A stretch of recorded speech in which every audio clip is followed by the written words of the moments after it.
Well, good morning, everybody. Welcome back to Phoenix Laser Creations. So today we're going to do a tutorial on making a very precise fitting jig for kind of an odd shape of key tags. And we're going to do this in Inkscape, and then we're going to bring it into WeCreate and set up and burn a template. Let's get started. Okay, so here we are in Inkscape. And I'm going to go over here and I'm going to grab a couple of photos that I took. Or actually just one photo. So I'm going to bring this in. And what I did is I laid a little ruler in centimeters next to the keychain so I can get precise measurements. So if we zoom in on this, and I'm just using my control button and scroll wheel to do that. So what we're going to do is we've got like 4 by, let's say 7 is clearly readable. So that's 40 millimeters by 70 millimeters. So I'm going to draw a rectangle, and I'm going to get rid of this. I'm going to put an outline on it. So hold my shift key down and click, and then I'm going to take my finger off the keyboard and just click to empty it. Now I'm going to make this a little thicker so it's visible. So if I go down here, I can click on here and we'll make it 0.5 millimeter. Oh, that's actually even too much. Let's make it 0.25. Okay. So now what we're going to do, now this is going to take a little bit of messing around, but we're going to just kind of stick this up here.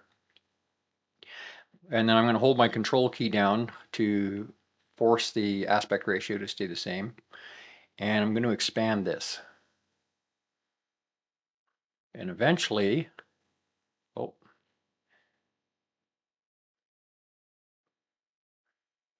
now eventually we're going to size this so that it matches the ruler.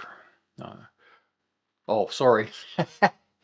Before we do that, getting a little ahead of myself here, I got to take this square or this rectangle and I got to put in the precise size in millimeters. So I'm going 70 millimeters by 40 millimeters. I thought that looked a little not quite right. Okay, so we're going to continue to expand this a bit until we get approximately the right size. And then I'm going to zoom in a little better. Now to go sideways like this on the canvas, I'm using my shift key in my mouse wheel. So we want to get this pretty precise in that corner. Yeah, I think that's pretty good. And now we're going to do a little more resizing to get it exactly. So we're just going to expand it a little more. There's this 7 right there. And this has come away a little bit. It'd be nice if you could pin the corner. There may be a way. I'm just not aware of it right at the moment. It's been a while since I've done a lot of work with Netscape until I got the laser. Okay, so I'm going to bump it up just a little bit. I think that's pretty close. Now you notice we're not right exactly on either one, which is a good thing. And then we're just going to adjust it a tiny bit more. Okay. So this is looking pretty close. Now, if we look on the left, we'll see that this isn't quite right on the line. So I'm just going to nudge it with my keyboard arrow keys. And now we're precise on both, and it looks like everything's lined up. So what I'm going to do is I'm going to take this bottom one and I'm going to lock it. So I right click and go down to lock selected object. Now I'm going to take this and just bump it off to the side. We'll keep it handy in case we need it. Now I'm going to make another layer. We're going to call this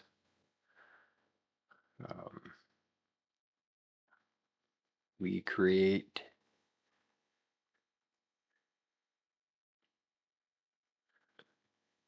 cuts. All right, so now I'm going to I'm going to go down here in my layers, and if layers isn't open, you can find it up here, layers and objects, or shift control L. So I'm going to take this image and select it. So even though it's locked, I should still be able to duplicate it. And there it created the duplicate. And we're going to put that up here into the working layer. And then I'm going to hide that layer. And we're going to make sure we're on the new layer we selected. And now it's locked, so I'm going to unlock it because we duplicated a locked object. So we unlocked it there, or you can just oh, it doesn't give me the option because it's unlocked now. But yeah, you can actually go up here and you can go unlock all as another way to unlock it, but it's just easier to do it on the layers. Okay, so next thing I'm going to do, actually I'm going to go back to layer 1 for just a second, just so we have a better working area. And I'm going to make that visible. And then with this all selected, I'm going to go up here to Documents and Properties, and I'm going to resize to Content. Just makes life a little easier for us. Okay, we'll re-hide that. We'll lock that layer, and we'll select this one. Now I'm going to draw a rectangle around just the keychain. We want it fairly tight. Okay, so we're going to keep it pretty snug to it. And I'm going to go up here and do a couple of things. First, I'm going to change it to all black. And now I'm going to change the opacity down here, so I can just right click and go 50% so that I can see what's underneath it and all that. Just as an extra safety precaution, I don't need to do this necessarily because I know where everything was, but it's just good practice to kind of do this. And then I'm going to hold my shift key down and select the image as well. And I'm going to right click and go set clip. So now we've isolated this. Now we can basically move this wherever we want. And the next thing I'm going to do is use the paint bucket tool. We've got to turn this into a solid path. So paint bucket tool, and I'm going to set this threshold to like 50. And then we'll just double check here. Okay, I'm going to click on the black to make sure I've got that. And we're just going to use the paint bucket. And now, because the last thing I used was a partially transparent color, you're still seeing, you know, a little bit of the underlying image. It's okay. We're just going through and getting rid of those little highlights and stuff. And that should do it. So what this has done, if you look over here in the layers and objects, is it's created a path of this fill over top of the original image. So we're going to select these, but not the image from the list here. And then I'm going to go up here to object, or sorry, path, And I'm going to go Object Path. And now we can adjust the opacity back to 100% down here. And now we're going to go back to Path and Union. So now we've got a single path. Now we can pull it off to the side. So now we're just going to leave the image there just as a reference. But the next thing we're going to do is we need to make a circle just slightly larger than the keychain, because there can be a little variation, not so much in size, but in the position they sit in. So it just makes life easier if you make this a little bit bigger. Plus we don't need it grooved out like this, but we just wanted that size reference, which is why we painted everything. So now I'm going to go up here and grab a circle.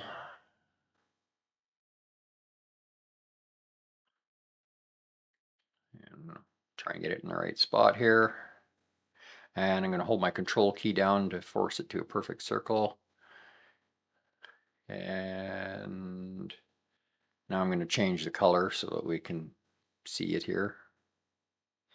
And let's change the opacity to 50%. So we're just going to, oops, and go back to the selector tool. And now I'm just going to grab this and pull it over, and it's actually too small, so I'm going to leave it outside up and to the left a little bit, and then just resize it with my control key to force that aspect ratio. So this is looking pretty good. I'm just going to make it a little bigger and then center it. Okay.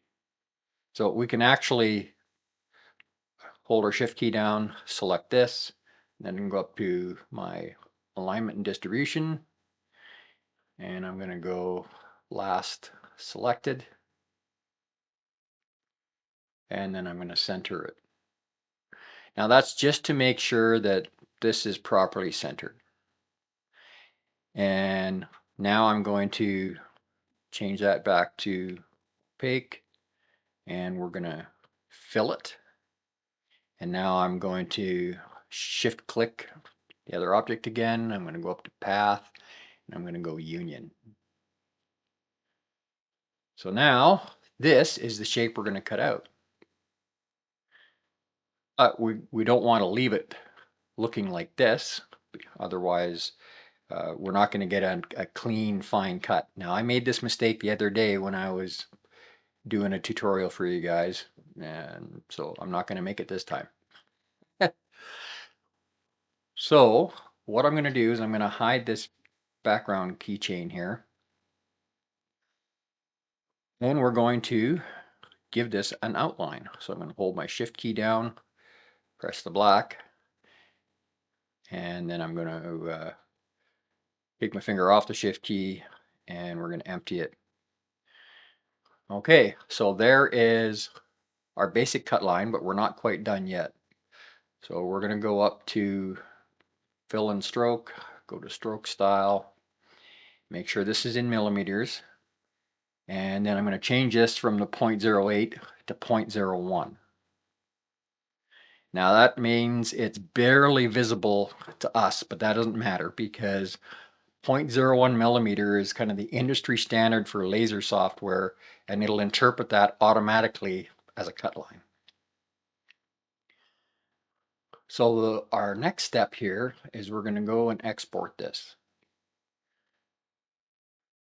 And we should also save our master document, but we can do that later.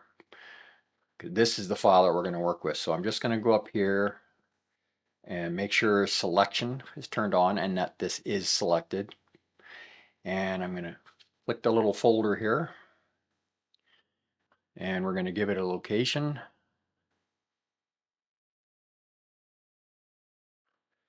So I'm just going to stick it in where we're doing this tutorial.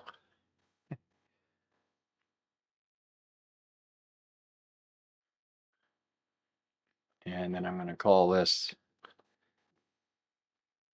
key tag. for now. You might want to put a longer name, like the long name I used for this is, where did I put that? Oh yeah, I just call it key tag jig plain. I think I actually renamed it in another location to mention where we got it from and what type of product it is, kind of a thing. And then give it a version number because we might get different key tags of different sizes from like Timu in this case. So we're going to call, and then in big letters, I'm going to put plain. So this tells us that this is going to be a stripped down SVG file that works fine with WeCreate. So we're going to save that. Okay, so now we're going to go to our WeCreate software. Now I've got a piece of 12 by 12 or 300 millimeter by 300 millimeter, 3 millimeter basswood. It's actually 2.6 millimeter. So we're just going to refresh it. Okay, so now this file that I just exported, key tag plain, we're going to drag that in like so. Now if we pop up the layers, we'll notice that there's an image and a path. So we're going to delete that image. We don't need it. Why is it not deleting it? Well, let's do this instead. We'll set it to ignore for processing. Not sure why it's not letting me delete it. So now we're going to select path, and it's set to line engrave, but we're going to move it to cut. And then I'm going to choose for power 100%, and for speed I'm going to do 29. That seems to work good for this material. It will work at 30, but sometimes it leaves a couple little spots if there's a little more humidity in the wood than you're expecting. So I just slow it down a little bit just to be sure. Okay, now at this point you're going to want to burn a test. And let me see. Yeah, okay, make sure that's still set for ignore. So if you've got some scrap material, you're going to want to maybe test this and make sure that it fits. Now I already did that earlier, and I'll cut in a little footage of me testing that.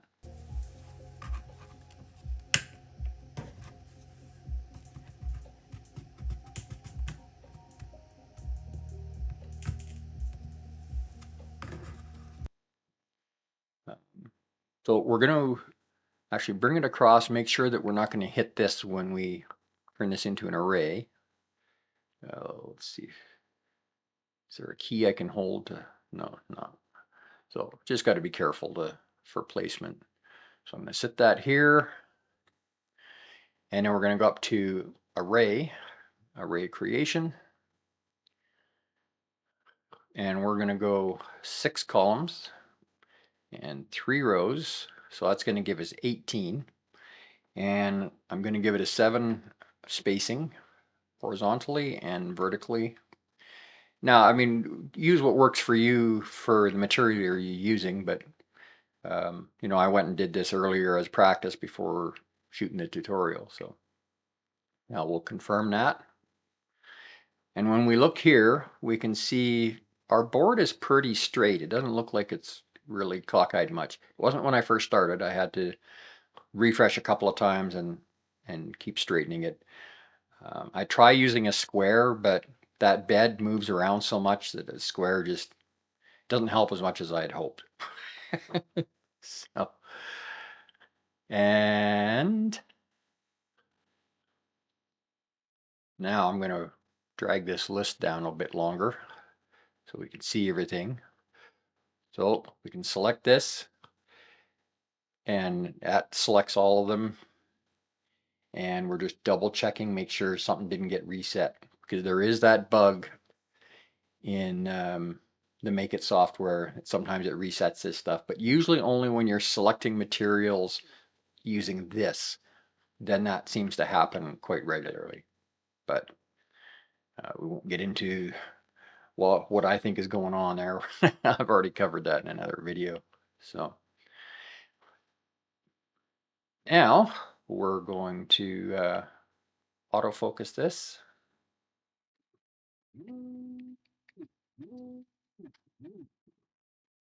And that triggers another refresh. Okay, so I'm gonna start the job.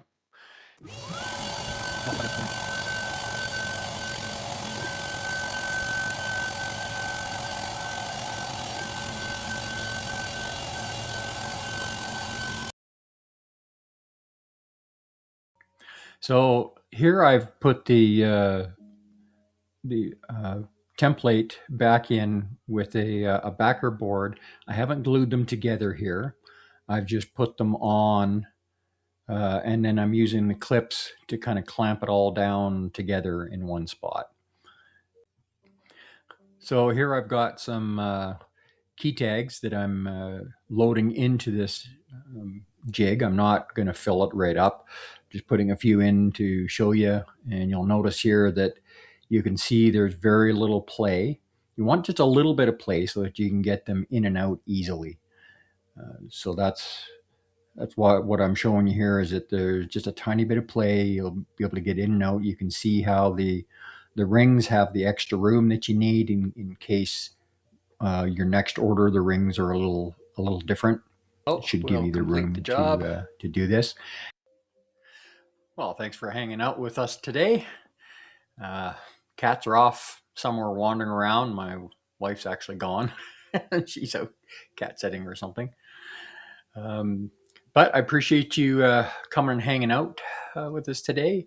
I hope this tutorial gave you the information you need to be able to make these precise jigs for pretty much anything. The way I put this technique together is it should work for virtually anything to make a jig with, and it should always be pretty precise. So we'll leave it there. We'll see you on the next one, folks. Bye for now. Happy trails.